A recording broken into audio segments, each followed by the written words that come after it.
How can you create a seven-figure business?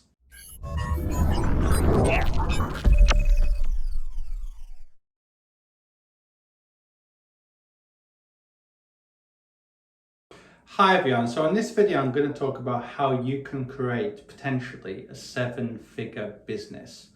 Now, one of the reasons I created this video is over the weekend I was browsing some videos on YouTube and I saw a lot of content about this topic, and a lot was kind of a bit misleading, a bit cheesy, a bit boastful and so on. So I'm going to talk in a very kind of down-to-earth way about how you can create or give yourself a better chance of creating a seven-figure business.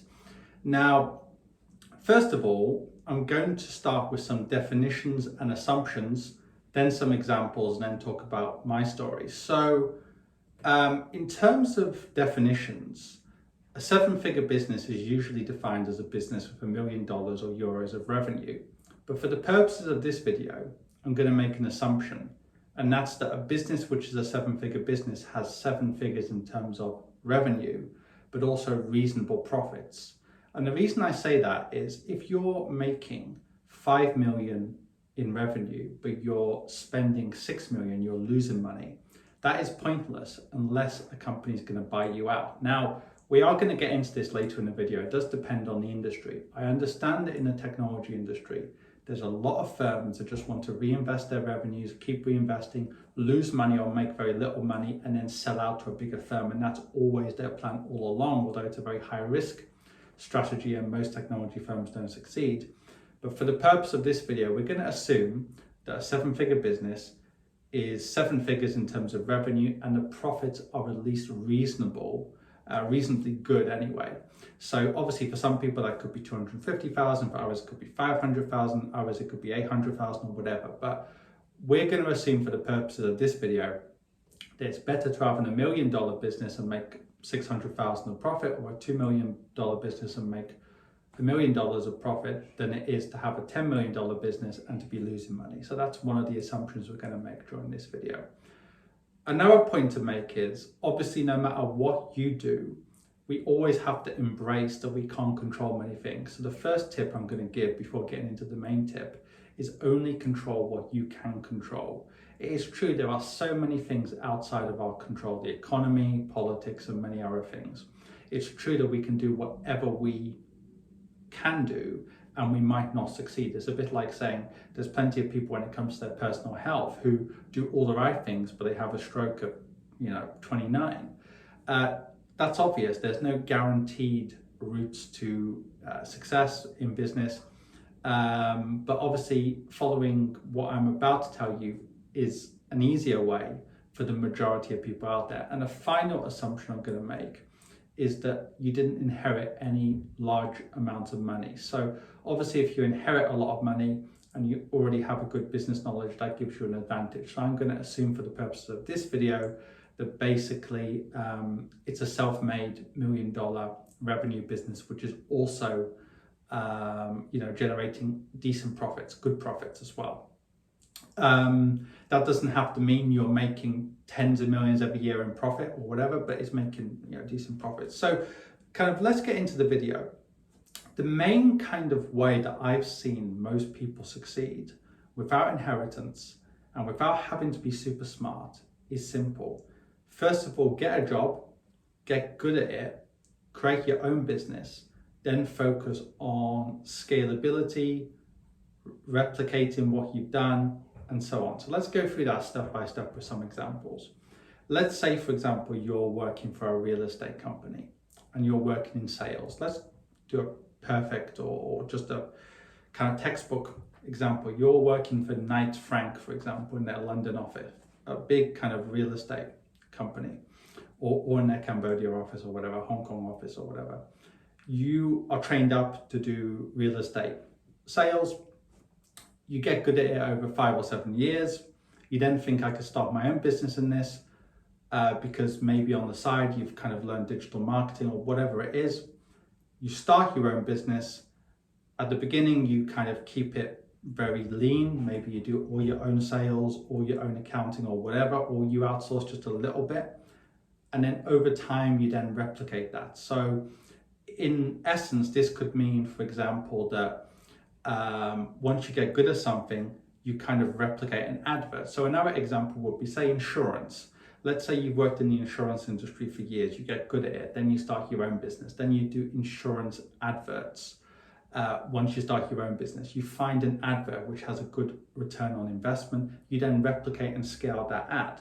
So if you think about it, if you use this method, I'm not saying it's going to work for everyone, because ultimately you've got to get good at certain things. You've also got to be in the right place at the right time in certain situations. But it's not as hard as you might think, because going back to that insurance example, if you get a job in an insurance company, and again, this could be in many different service sector examples, I've just given real estate and insurance as two pure examples, and you start your own business having had a lot of experience, and that means you've also got some money to put into the business at the beginning, and you test different adverts, and you find out that with one advert, for every dollar or pound or euro you put in, you're going to make $2. All you have to do in that situation is keep kind of increasing the ad spend, and then you're eventually going to achieve what you want to achieve. Because let's say you start out and you find this advert which is good, you test 20 or 30 adverts, but just one is giving you a double ROI, and you put $10,000 into that advert, and then it's giving you $20,000 a month. All you then have to do is scale that ad. Now, of course, some people are going to be watching this and say, well, hold on a minute. It might be getting 2 times return on investment on smaller amounts of money, but if you scale the ad to say $50,000, $100,000 a month, that doesn't mean you're going to retain the same ROI. That's very true. Obviously, you might want to scale it gradually, every day, every week, or whatever, but you're getting the point I'm making, and I've seen this work time and time again. Basically, get at least 5 years experience in a domain, ideally in something which is related to bringing money in, marketing, sales, or saving money for a business like accounting or whatever. Get good at what you're doing. On the side, learn things in your spare time which could help you in the future. Get clients and get good at what you're doing, and then start your own business, and then make sure that you work really hard, obviously, in your own business, but then over time, as you grow it, find something which you can replicate and you can scale. Because if you only focus on selling your time for money, it's difficult. Because let's say, for example, you're a teacher, as an example, and you get really good at teaching.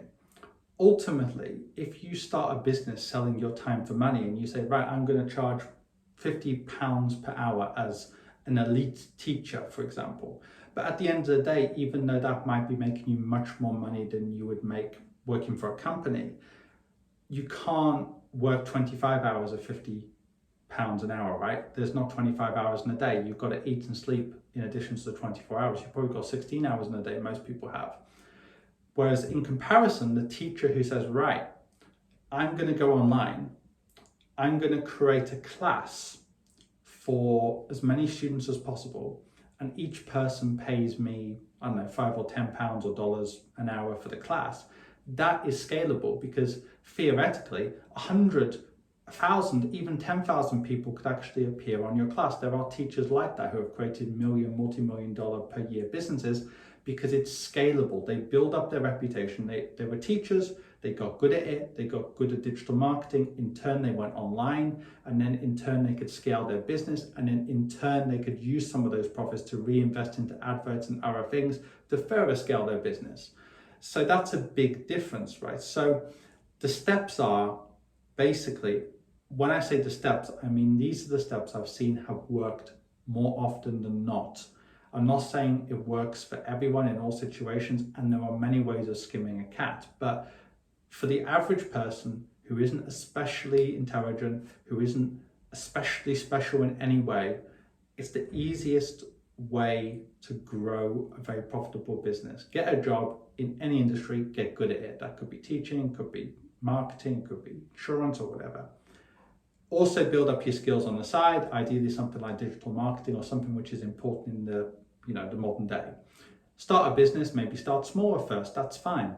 But then over time, scale it using technology. And then when you actually make more money, actually reinvest that back into the business to ensure more scalability. So I gave the example of the teacher who is in the face-to-face class versus the teacher who is online, who's able to scale their business. So for me personally, what I did is I was working for various wealth management firms for a while. I was doing the old-fashioned thing. I was meeting people face to face. That's not scalable. I kind of knew intrinsically there should be a better way. I went online before COVID. When I started my own business in 2018, I built it up very organically at first. And then once COVID happened and more people were going online and people were afraid, fewer businesses were investing in adverts and so on, it was only then that I actually scaled in when it came to spending, and then things really compounded from there. And that's a very simplified way in terms of how I kind of grew my business. I got a job first.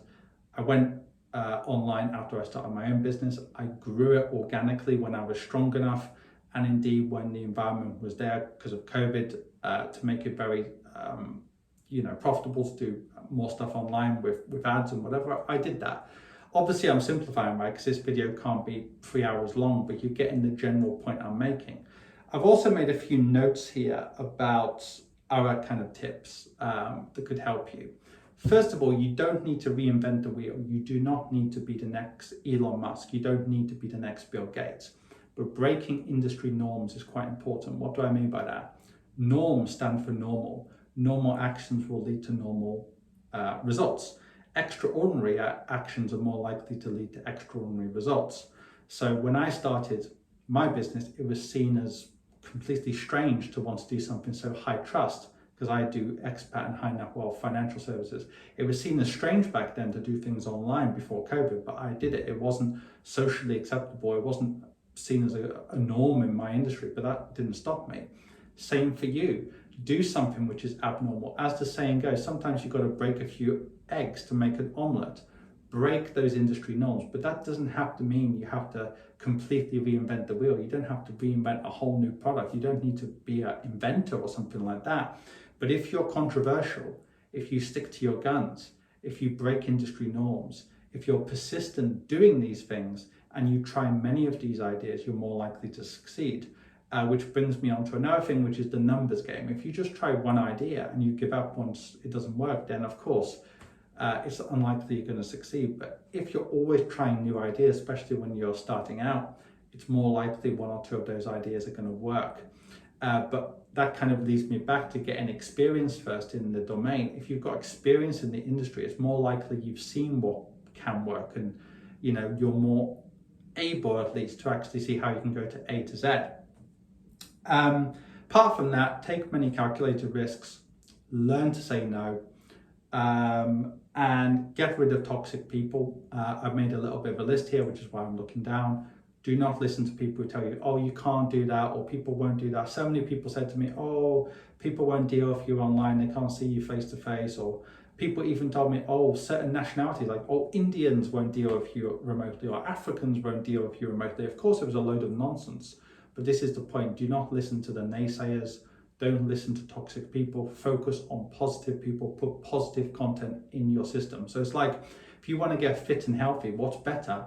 Spending time with healthy people, or at least people who are unhealthy but want to change that, and listening to positive content for your mental health? Or is it better to listen to negative, toxic content, and listen and spend time with toxic people? The same in business. Fill yourself with positivity, but don't be deluded. Don't just kind of spend time with people who tell you you're going to be the next Bill Gates or whatever and never say anything bad about you. But be a realist, but try to be an optimist at the same time, and certainly avoid those negative people and negative influences who tell you you can't do it. Finally, I would say avoid vanity measurements. Now, what do I mean by vanity measurements? So we talked at the start of the video about how some people will say, oh, I've got a 7-figure business, but sometimes that means, they're making $10 million of revenue, but they're spending $10 million, so there's no profits, right? Which is useless unless there's a game plan for selling out to somebody at the end. And there's a lot of people who care about vanity measures, like how many likes I got on my articles, how many clicks or whatever. All those things are useless. It's a bit like somebody who says, I remember online there was somebody who said something like, oh, I sold an $100 million business. And then when I kind of looked into it, I think he only made about 2 million from the sale, right? Because he had diluted his initial equity. That's still good, right? Creating a 100 million business and then selling out for 2 million. Yeah, it's good, right? But there's plenty of people out there in the world who have got much smaller businesses, who have never sold an $100 million business, who are making 500,000, 700,000 a year from profits, which is much better over a 10-year period than selling a $100 million business and making 2 million yourself.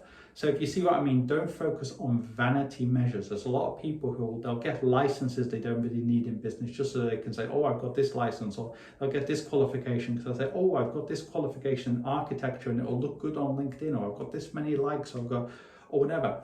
Don't get me wrong, it's always good sometimes to give yourself a pat on the back, and as human beings we always have certain amount of vanity and whatever, but we always have to remember the bottom line as well. And if you want to go from A to Z, ultimately there's nothing wrong.